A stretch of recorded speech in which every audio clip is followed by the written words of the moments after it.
যখন 1984 সালে 85 সালে আমি প্রথম ছাত্র হিসাবে ইউনিভার্সিটিতে ভর্তি হলাম, তো আমাদেরকে বেড়াতে নিয়ে গেল স্কুল কলেজের পক্ষ থেকে।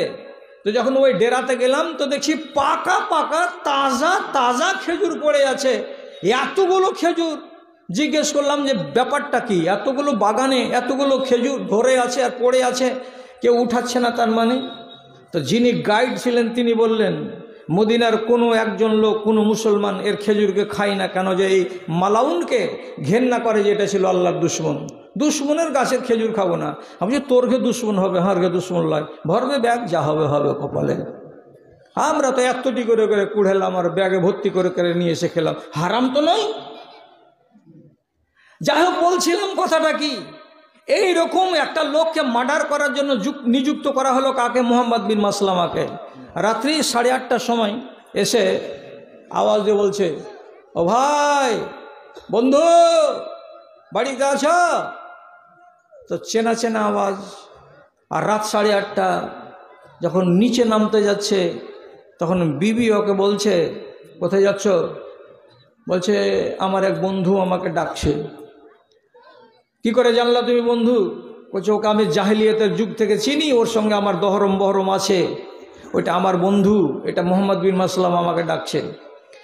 স্ত্রী বলছে, ইন্নী উহিসু খাতারান ওয়ালা ইয়াখরুজু মিসলাকা ফিল লাইলে, তোমার মতো লোকটা যেন রাতের বেলায় বাইরে না যায়, তোমার মতো লোকটা বাইরে গেলে বিপদ আছে, এবং আমি বিপদের ঘন্টা ধ্বনি শুনতে পাচ্ছি, তুমি বাইরে যেও না, তোমাকে যেতে হবে না। স্ত্রী স্বামী সম্পর্কে ওয়াকিবহাল, যে আমার স্বামীটা হলো 2 নম্বর ডান পিঠে, এইরকম 2 নম্বর লোককে যদি বাইরে লোকেরা নির্জনে পাই তো রাতের বেলায় সামটে নিবে। তার জন্য স্ত্রী ওকে বলছে, তুমি যেও না বাইরে, তোমার বিপদ আছে, যেও না। স্বামী বলছে, হ্যাঁ, আমার ফের আবার কি হবে? আমার কিছু হবে না, আমি তো নেতা, আমি তো হাজার হাজার মানুষকে নিজের বশে করে রেখেছি, আর আমার কিছু হবে বলছো তুমি? মানে কিছু হবে না। এত অনুরোধ করলো স্ত্রী, তো না শুনে বাইরে চলে গেল। আর যেমনি বাইরে যাওয়া, মুহাম্মদ বিন মাসলামা বলছে, পলিসিটা দেখেন, বলছে, বন্ধু, আজকে কি আতর মেখে এসেছো? হ্যাঁ, 15 হাত দূর থেকে আতরের সেন্ট আসছে, যে মন পাগল হয়ে যাচ্ছে, মুগ্ধ হয়ে যাচ্ছে। এই আতর পেলে কোথায়?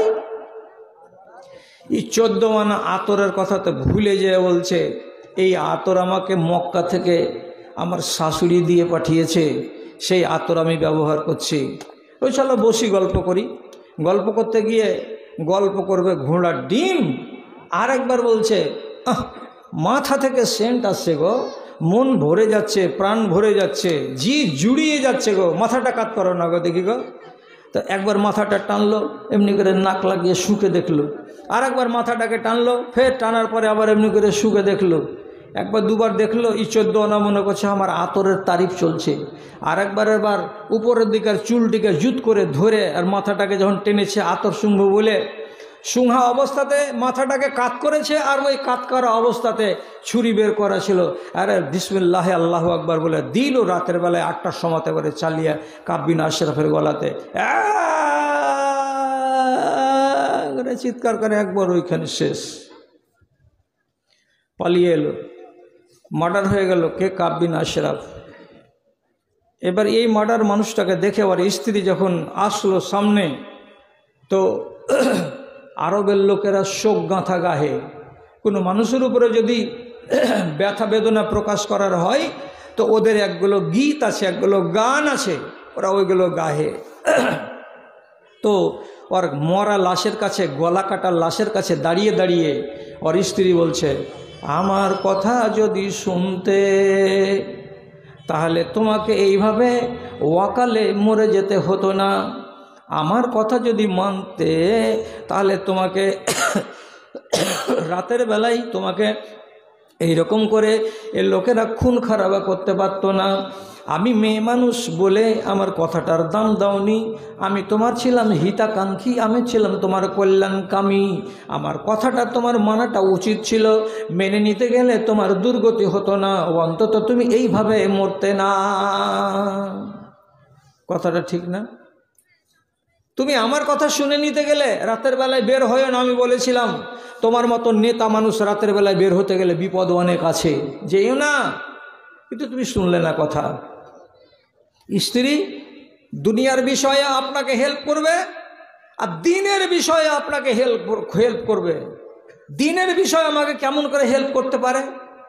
সহি হাদিসে লেখা আছে কি, আল্লাহ পাকের নবী বলছেন রাহিমাল্লাহ ইমরাতান, আল্লাহ রাব্বুল আলামিন ওই মেয়েটির উপরে রহম করে, আল্লাহ তাআলা ওই মেয়েটির উপরে খাস রহম নাজেল করে, খাস দয়া নাজেল করে, যেই মহিলাটি ফজরের আজান হওয়ার আগে 15 মিনিট কিংবা 20 মিনিট কিংবা আধা ঘন্টা আগে জেগে যায়, জেগে যাওয়ার পরে অজুখানাতে যাই, বাথরুমের দিকে যাই, পেশাব পায়খানা করে এসে পানি নিয়ে অজু বানাই, আর অজু বানাবার পরে ওই মহিলা রাতের বেলায় 2 রাকাত 4 রাকাত নমাজ পড়বে বলে মনস্থ করে, কিন্তু নমাজ শুরু করার আগে তার ঘুমন্ত স্বামীর বিছানার কাছে যায়, আর যাওয়ার পরে মৃদু মৃদু আওয়াজ দিয়ে আলতো আলতো করে তার পিঠে তার মাথায় হাত বুলিয়ে বুলিয়ে বলে, দুলালির বাপ উঠে যাও, আদরের বাপ উঠে যাও, উমুকের বাপ উঠে যাও, উঠে যাও, উঠে যাও।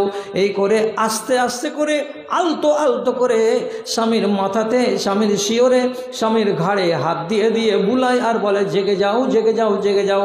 কেন জাগবো রে এত রাতে? তো স্ত্রী বলছে, এখন 4:45 হতে চললো, আজান পড়ে যাবে। আমি উঠে গেছি 4:30টার সময়, এরকম নির্জন টাইমে আল্লাহ রাব্বুল আলামিনের সামনে একটু দোয়া করব, কিছু চাইব। তো রাসূলুল্লাহ বলেছেন, যদি কিছু পাওয়ার থাকে কোনো মানুষের, আল্লাহর কাছ থেকে নেওয়ার থাকে কোনো মানুষের, তো তাহলে ঢের রাত্রিতে আল্লাহর সঙ্গে কথা বলো, ঢের রাত্রিতে আল্লাহর সঙ্গে সংলাপ করো, তাহলে নিশ্চয়ই পাওয়া যাবে। মান খাফা আদলাজা ওয়া মান আদলাজা ফাকাদ বালাগাল মানজিলা। স্বামী, আমি একাই নামাজ পড়বো? আমি একাই নামাজ পড়বো না, তোমাকেও নামাজ পড়াবো। তুমি তো নামাজ পড়ো না, কিন্তু কমসে কম আমার খাতিরে 5 মিনিট পরে আজান পড়ে যাবে, তো আজানের আগে আগে অন্তত 2 রাকাত কি 1 রাকাত কি 3 রাকাত নামাজটা তো পড়ো। যদি 1 দিন বলে, 2 দিন বলে, 3 দিন বলে কোনো স্ত্রী তার স্বামীকে, তো ওই পুরুষটা কি আর চিরকাল পড়ে থাকতে পারবে বিছানায়? আর একদিন মনে মনে বলবে, হায় রে, আমার বিছানার পাশে আমার স্ত্রী জেগে জেগে জেগে জেগে উঠছে আর বসছে আর নামাজ আদায় করছে। ওই স্ত্রী আর ওই বিছানায় ওরই পাশে আমি ছপের খাটে কেমন আরামে নাক ডাকিয়ে ডাকিয়ে আমি নিদ্রায় আছি, আমি ঘুমিয়ে আছি। আমাকে কি হিসাব লাগবে না? আমাকে কি মরতে হবে না? সেই ক্ষেত্রে স্বামীর মনের ভেতরে শিহরণ তৈরি হয়। তাহলে যে নারী এই রকম স্বভাবের আছে এই দুনিয়াতে, তাহলে এই নারীটাকে আল্লাহ তাআলা কি বললেন, নবী কি বললেন, এর উপরে আল্লাহর খাস রহম নাজেল হয়। তাহলে এই স্ত্রীটা হচ্ছে আপনার ধর্মের বিষয়ে আপনাকে সাহায্যকারিনী। এমন স্ত্রী আপনি আল্লাহ তাআলার কাছে কামনা করেন। আবার যদি ওই স্ত্রী আপনার ধর্মের জন্য কি হয়ে যায়, বাধা হয়ে দাঁড়ায়, আপনাকে ধর্ম করতে না দেয়, ধর্মের বিপরীত চলে, তাহলে সেই স্ত্রী আপনার জন্য কল্যাণকামী নয়, তাকে বাদ দিতে বলা হয়েছে হাদিসের ভেতরে। আল্লাহর কসম খেয়ে বলছি, এই বানিয়াডলের লোক, আপনারা মনে মনে বলবেন যে তাল পেয়েছে বলে জাল কথা বলে দিচ্ছ। জাল কথা বলিনি। রাসূল করিম সাল্লাল্লাহু আলাইহি সাল্লাম বলছেন, 3টা মানুষের দোয়া ও যদি মাথাকে রগড়িয়ে রগড়িয়ে কপালকে যদি ক্ষয় করে দেয়, আমি ওই মানুষের দোয়া শুনি না যার ভেতরে 3টা রোগ আছে। 3টা রোগের ভেতরে একটা রোগ আল্লাহ তাআলার নবী কি বলছেন, ওয়ালাহু যাওজাতুন সালিহাতুন ওয়ালাহু যাওজাতুন হাসানাতুন সাইয়্যাতুল খালকে ওয়ালাম ইউতাল্লিকহা। একটা মানুষ নমাজি এবং দিনদার এবং আল্লাহওয়ালা পরহেজগার বটে, কিন্তু ওই মানুষটা নির্জন রাতে আল্লাহ তাআলার কাছে দোয়া চাইছে, এটা দাও সেটা দাও, আল্লাহ এই করো সেই করো, অনেক কথা বলছে আল্লাহ তাআলাকে। কিন্তু তারই বাড়িতে একটা স্ত্রী আছে, সেই স্ত্রীটা কেমন? তো রাসূলুল্লাহ বলছেন দেখতে বড্ড সুন্দরী, সুন্দরী রমণী, ধপধপে সাদা ফর্সা। যখন সুন্দর শাড়ি পরে চোখের সামনে দাঁড়াই তখন স্বামীর মনটা জুড়িয়ে যায়। কিন্তু তার বদচলন কি? ওই নাসাইয়াতুল খালকে, ওর ব্যবহার ভালো নয়, ওর চরিত্র ভালো নয়, ওর আখলাক ভালো নয়। কেমন? বেহায়া। চলে যাচ্ছে বাজার, গিয়ে একা একাই মার্কেট করে নিয়ে চলে আসছে।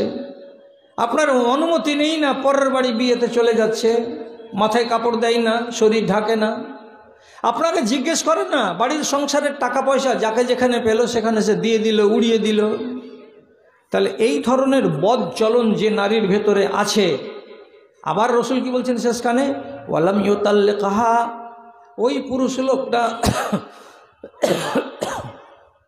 ওই বদচলন নারীকে তালাক দেয় না। ওই বদচলন নারীকে নিয়েই সংসার চালিয়ে যাচ্ছে। মনে মনে ভাবছে এই স্ত্রীকে যদি তালাক দিয়ে দিই তাহলে এর মতো সুন্দরী রমণী আর দুনিয়াতে পাওয়া যাবে না। কিন্তু বন্ধুরে মনে রাখতে হবে, সুন্দরী নারী যদি আপনার ঈমানের পথে বাধা হয়ে দাঁড়িয়ে যায়, আপনি ঈমান বাঁচাবেন না নিজের স্ত্রীকে বাঁচাবেন? আল্লাহর কসম, ঈমান নষ্ট হয়ে যাবে এমন বাড়িওয়ালিকে বাড়িতে রাখা চলবে না। রাসূলুল্লাহ বলছেন যদি ওইরকম বদচরিত্রবান স্ত্রীকে তালাক না দিয়ে দেওয়া যায় তাহলে সেই মানুষটা যতবার রাতের বেলায় উঠে আমার কাছে ফরমাবরদারি করে বলবে আল্লাহ এই দাও আর সেই দাও, আমি কোনো দিন মানুষটার দোয়া কবুল করব না, দোয়া কবুল করা হবে না। তাহলে এদিকে বদ নারীর এই চরিত্র দেখলেন। আর ভালো নারী আপনাকে সাহায্য করে কোন কাজে? আপনার ভেতরে যেন ইবাদত জাগ্রত হয়, আপনার দ্বারাই যেন কোনো ভুল না হয়ে যায়। আর ভুল হয়ে যেতে গেলে আমি আপনার বাড়িতে স্ত্রী আছি, পড়াশোনা, জ্ঞানীগুণী, দিনদার, আপনাকে আমি যদি বাঁচাতে না পারি তো আমি বিবি কিসের? বিবি কিসের? আবু দারদার স্ত্রী আর আবু দারদা এরা এমনই জোড়া, দুটা স্বামী স্ত্রী, যে সাহাবীদের জীবনে এই দুটো জোড়াকে বলা হয় মডেল। মডেল মানে আদর্শ। এরা এমনই যুগল, এরা স্বামী স্ত্রী এত পরিচিত মদিনার মাটিতে, সব মানুষ জানে। এদের মতো ভালোবাসা আর অন্য মানুষের মিয়া বিবিদের ভিতরে নেই।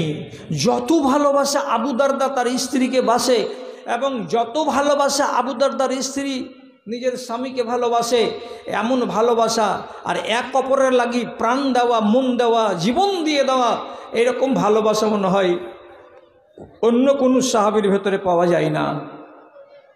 এমন মরে জীবন দিয়ে যারা ভালোবাসে তাদের ভেতরে একটা নাম কার এলো? আবু দারদা। তো জানেন আবু দারদার স্ত্রী একদিন বলছে, দেখো জি আমরা টেঁড়া হাড্ডির মানুষ, কখন হয়তো উল্টা পাল্টা কথা বলে দিব তো তোমার মনটাতে দুঃখ লাগবে, তখন তুমি কথাবার্তা বলবে না। এরকম তো হয়ে যেতে পারে। আবার এমনও হতে পারে যে তোমার কোনো কথাতে আমারই মনে দুঃখ হয়ে গেল, তখন আমি মুখটাকে ভারী করে বসে থাকব, তখন আমার মন দুঃখী হবে, তো আমিও পাপী হব, গুনাহগার হব, তুমিও পাপী হবে, গুনাহগার হবে। তাহলে একটা কাজ করি, এটা ফর্মুলা যদি মানো তো খুব ভালো হয়। তো কি ফর্মুলা? ইজা গাজেব তো ফাস্তার জিনি। আবু দারদা বলছেন, এ বাড়িওয়ালি, আমি যদি সংসারে চলতে গিয়ে কোনো দিন তোমার উপরে রেগে যাই, কোনো দিন যদি তোমার উপরে আমি ক্রোধিত হয়ে যাই, চোখমুখ লাল হয়ে যাই, আর আমি কিছু উল্টা পাল্টা বকে দিই আর আমার মনটা খারাপ হয়ে যায়, তো ফাস্তার জিনি, তুমি আমার মতো করে রাগ করিও না, আমার মতো করে চোখ লাল করিও না, বরং তুমি একটু আওয়াজটাকে মৃদু করে, হালকা করে, মিঠা সুরে আমার কাছে এসে আমার ঘাটটাকে নেড়ে নেড়ে আমাকে মানিয়ে নিও, আমাকে রাজি করে নিও, তাহলে আমাদের সংসারে ফাটল ধরবে না। আবার উল্টা কি? ওয়েজা গাজিবতে ফাউরজিকে, যেদিন তুমি আমার উপরে নারাজ হয়ে যাবে, যেদিন তুমি আমার উপরে ক্রোধিত হয়ে যাবে, মনটা বেজার হয়ে যাবে, তো আমি এইরকম যেন বেটা ছেলে না হই। কীরকম? বেটি ছেলে তোর কোন দাম আছে? তুই রাগ করলি তো করগা, খাসনি জোহরের টাইমে তো না খালি তো না খাগা, ঠেলা পাবি তখন আপনি খানা খাবি। বেলা চলে গেল, আসর পার হয়ে গেল, মাগরিব চলে গেল, এশা পার হয়ে গেল, তো আপনি একবারও তাকে খেতে বললেন না। মনে মনে বলবেন যখন ঠেলা পড়বে তখন আপনি খাবি।